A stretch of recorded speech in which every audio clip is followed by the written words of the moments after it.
There's more breaking news. It's 11:30. I haven't had my dinner yet. I'm starving. Things just keep happening, Dutch, for goodness sake. And this time it's Brock Lesnar has reportedly walked out of SmackDown prior to tonight's broadcast. This is from Wrestling Observer. Brian Alvarez reported Friday afternoon that Lesnar left as soon as word got out that Vince McMahon had announced his retirement from WWE. Alvarez reported that the line Lesnar gave was a derivative of, "If he's gone, I'm gone." Well, where are they tonight in SmackDown? Where's SmackDown?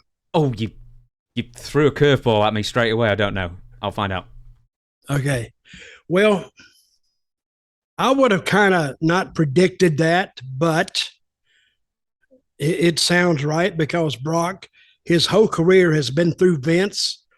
He trusts his Vince, which tells you, without telling you, how much he trusts the rest of the WWE office. He doesn't trust him. Vince brought him in. Vince made the deal. Brock made the deal with Vince.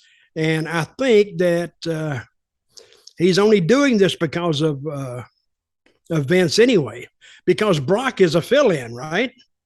Pretty much, yeah. I mean, he was a fill-in for maybe Randy Orton or someone else who. That's absolutely right. So he's a fill-in. Now they're having to work filling in a fill-in. Now, if we put this on a geopolitical basis, this is almost like a overthrow of a country, and the country is just insane. It's going wild. Nobody is safe up there in Stanford, and it's going crazy. Nobody is really in charge.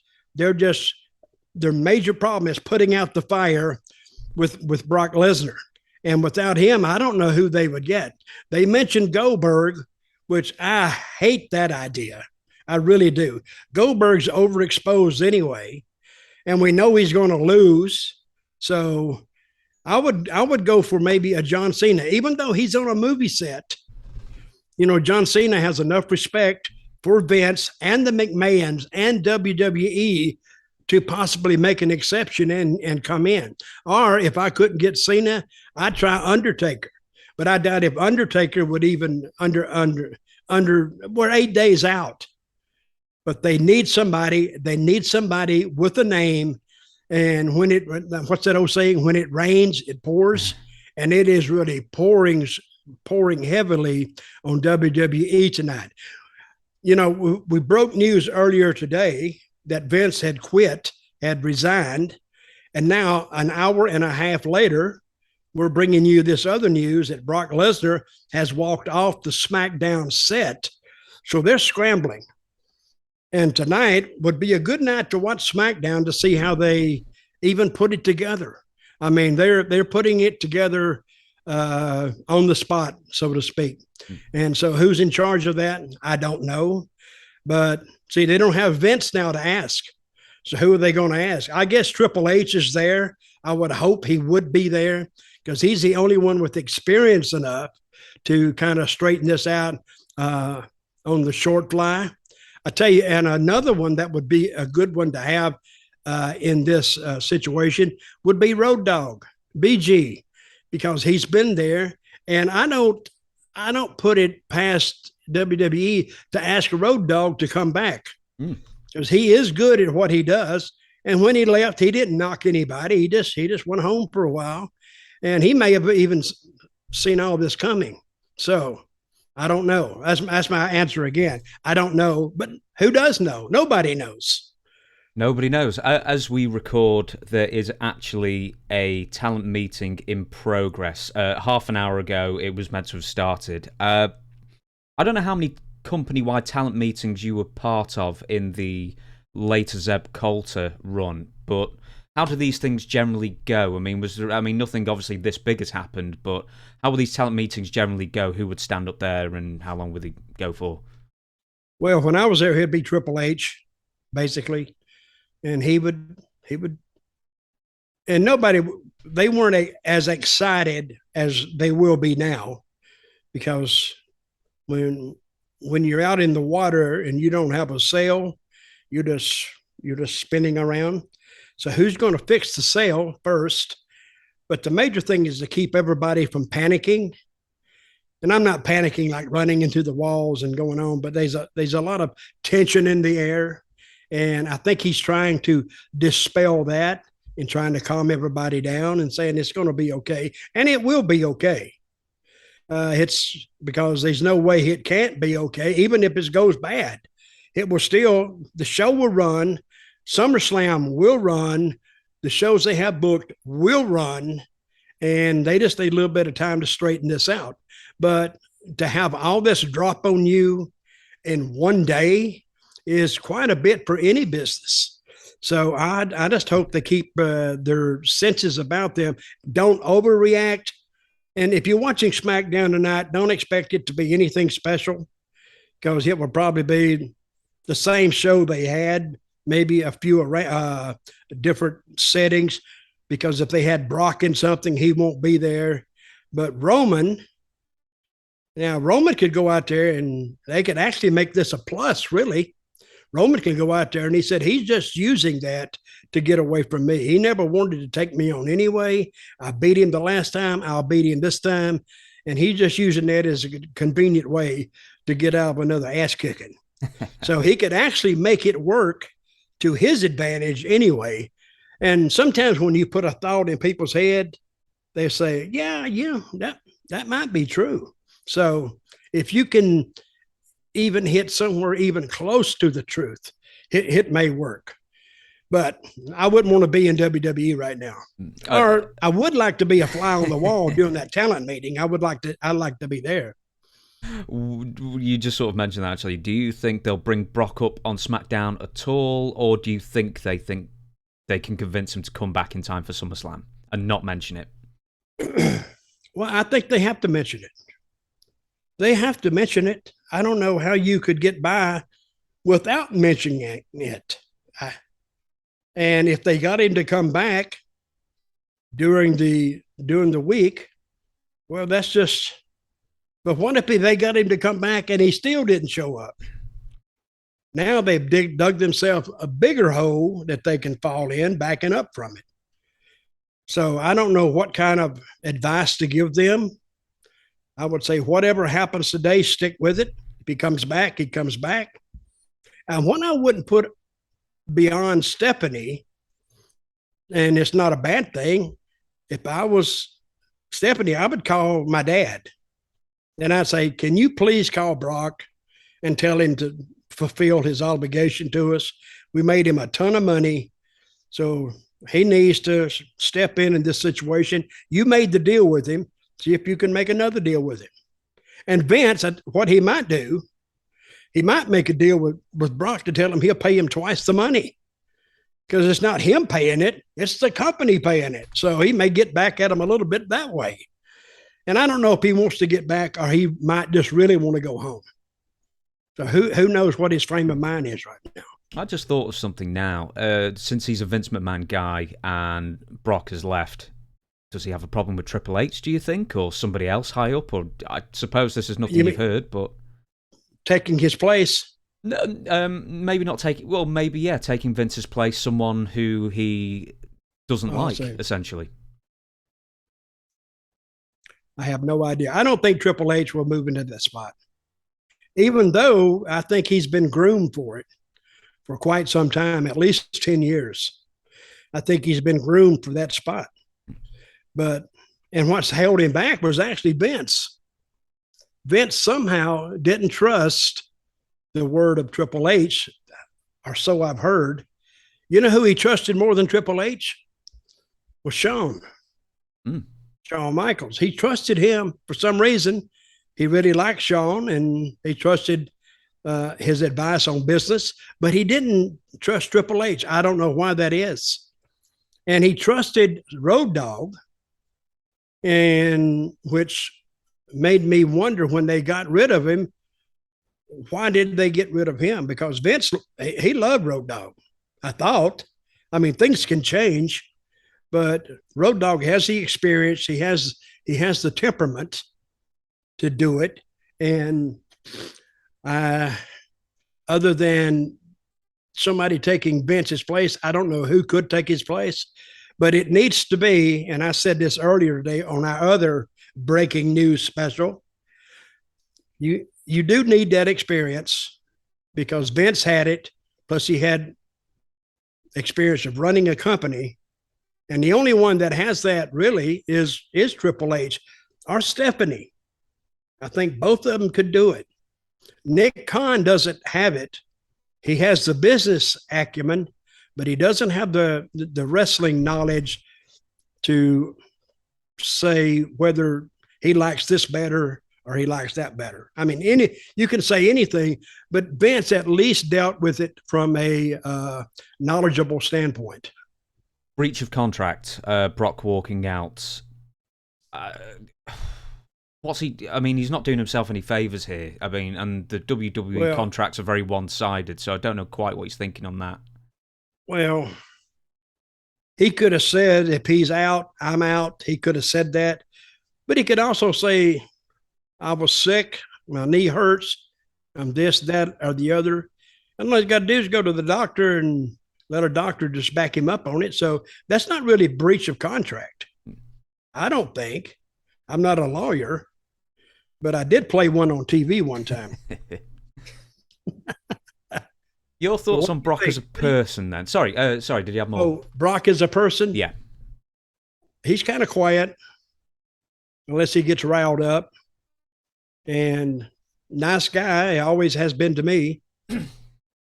But I didn't spend a lot of time around him. He's not a big drinker. He's not a big partier. He didn't go out to the clubs. He doesn't do all that stuff. He's a farm guy, farm boy, and he likes that stuff. But and as in the dressing room, he does his thing, and he leaves everybody else alone. As long as people leave him alone, he'll leave them alone. So, well, actually, that's what I was going to ask you. Does he not have his own private dressing room? I imagined he did. He does, and that's why nobody bothers him. Of course, you know he's not an over friendly type anyway. He never has been. Even doing football, even doing his college football playing days, he never ran around with a bunch of guys. He was always like a loner, kind of stayed to himself, and that's the way he likes it. And people in WWE, all the talent, they respect that. I mean, they can say hello and how you doing, and like little chit chat. But as far as sitting down and getting to know Brock, I don't know anybody up there other than his wife who knows what Brock is really like. Maybe his wife and maybe Vince and maybe Heyman. Maybe. I don't think Heyman is a funny. I don't think Brock told Heyman a lot either, because Heyman is the type who, if you give him a little bit of knowledge, he could, if he knows it, he could use it. So I don't think Heyman and Brock were really buddy. They were business buddies, but as far as outside the ring, I never heard of them being big buddies. Okay, a couple of other things, and then we will wrap. In fact, before I wrap it up, I'll actually just check the news again to make sure nothing else has happened in the last 15 minutes. Oh, yeah. Who else is a diehard Vince McMahon guy who you could see maybe walking out? I don't think anybody's going to walk out. Because, see, Brock can walk out because he's a multimillionaire, and he's made his money, and he doesn't, whether he works there or not, he's not going to be stressed out if he doesn't get a paycheck. I don't think anybody else up there is going to walk out over Vince. I don't see anybody doing it. And what I've said about SmackDown the whole time, SmackDown has the shortest bench in pro wrestling history. They have no backups. That's why I'm talking about John Cena, because nobody can match Brock's star power. Undertaker, he can. Cena, he can, but they're not with the company. So if you ask them to come back, it'd be good for the fans, but I don't know. And I think the show would do pretty good, but they should have somebody on the bench that they can slide in there, but they don't. And they can't slide in McIntyre because he's got the main event in Wales. Is it Wales coming up where they're going to? Yeah, Cardiff, Wales, Millennium Stadium, I think. Yeah. So I don't know who they could get. I really don't. And Bobby Lashley's not a choice. He's wrestling Austin Theory. I thought it was John Cena. Maybe that was an old hope, but they couldn't get Cena cleared. Okay, so who is wrestling Theory? Bobby Lashley? Yes, I think so. I'll double check for you, but I think that's right. It'll take me a while to double check that because I've completely lost the page. I'll tell you what then. I will ask you one more question then while I find this out. So let's say Brock Lesnar, sorry, switching cameras and everything. Brock Lesnar doesn't come back. You said you really hoped it wasn't going to be Goldberg who replaced him. Now he's got one match left on his contract, so it's going to be obvious he probably won't be winning. But why not Goldberg, and who do you think should be? Well, because Goldberg, I don't think brings that star power with him. I don't. Because they have brought him out of mothballs how many times? Quite a few. Several times. And he really hasn't produced on any of them. You know, Goldberg should have never been a star anyway. It's just because of the way they pushed him in WCW. And you know why they pushed him that way is because he couldn't do anything else. He's a very limited wrestler whose moveset is just a couple of moves. That's all he's got. So they got down there and started putting him over and putting him over and putting him over. They didn't know anything else to do with him. Just keep putting him over. That became his gimmick. So, but when he was put in matches, he had to go a little bit. He still did okay, but not as good as. See, he was never really formally trained as a wrestler. He's a football player. So he was. I don't think he understands timing. He doesn't enter. He doesn't really. He's not a performer. He's a player, and he reacts just off, gut instinct. But as an actor, you got to feel the part. You got to feel the audience. You got to feel the room, and then you got to act. So I don't think he's really that. He hasn't mastered that. I don't think he's got to the point where he can. And now it's too late. So he's not going to master it in a week, 2 weeks. If he hadn't mastered it by now, it's not going to be mastered. I'll give you the men who are on the card, and I'm just looking at the card, and it's not really filling me with jumping for joy with excitement, quite frankly. Logan Paul and The Miz. I doubt either of them. Maybe The Miz, who knows. Riddle versus Seth freaking Rollins. Riddle now cannot, in storyline, challenge Roman Reigns ever again for the title as long as he holds it. So we could have Seth Rollins, possibly, tag team match, maybe not. Bobby Lashley, Theory, Pat McAfee, Happy Corbin, and that's it on the card, who maybe could last minute replace Brock Lesnar. Whoever it may be, whether it's them or Cena or whoever else, do they then have to win because it's a replacement and you have to send the fans home happy? Well, I would think the old rule in wrestling is never beat a replacement, because then people feel double cheated. When you said the name Seth Rollins, since he put Cody Rhodes over all those times, I think I would tell Seth right now, go do your match. And who's he against? Matt Riddle. Yeah. I would have him go beat Riddle. Then I would have Roman Reigns says, they said they're going to have me an opponent here tonight, but I don't see nobody. And I hadn't heard nobody back there in that dressing room. So I'll tell you what I'm going to do. I'm going to challenge that whole dressing room. Anybody wants to walk out, first one walks out, gets a shot. And then I would have, and I think if Rollins walked out, I think you'd have a big cheer. And then I'd have him go in there, and you may upset your whole plan with Reigns, but I'd have Rollins go over. I'd surprise them all, because nobody would expect Rollins coming out there. And he's got a hell of a story. He said, when I lost 3 times to Cody Rhodes, I thought I was finished. I thought I was done. And because, remember, Cody beat him when Cody was hurt. Now you can go back to Cody and Rollins. Now it might fit in. That's what I would do. I wouldn't announce anybody. Just say, hey, he's going to take on whoever's there. And that's better than announcing. To me, that's to me. I'm not buying a ticket for it, but it's better than announcing Goldberg, Because you know up front Goldberg's not going to win. And if he did win, it'd be a flat win. Nobody wants to see him as champion. I don't, because I think his star power has faded and it's gone. And I don't think you can rebuild a Goldberg. I really don't, unless he has one hell of a story. And that's only good for one match, and then he's gone. That would be what I would do. I was thinking maybe sorry. I was going to say Kevin Owens. I mean, he's just come back, but I don't know if he's injured. Randy Orton's probably not ready. Cody Rhodes definitely isn't ready. No, I think your biggest star power is Seth Rollins. Even though he absorbed those losses to Cody, I don't think it hurt him, because he can come out. Now you give Reigns, he's got to get back, and you give Rollins something to go on. You shake up your whole atmosphere, your whole, view in one night, and it'd be good. What happened here? Oh, I'm still here. I think. Oh, have you gone? Oh, there we go. Well, Dutch has completely disappeared. But I think he finished off brilliantly there. So we will call it there. We will go breaking news. Thank you very much for watching, and we'll catch you next time with some breaking news.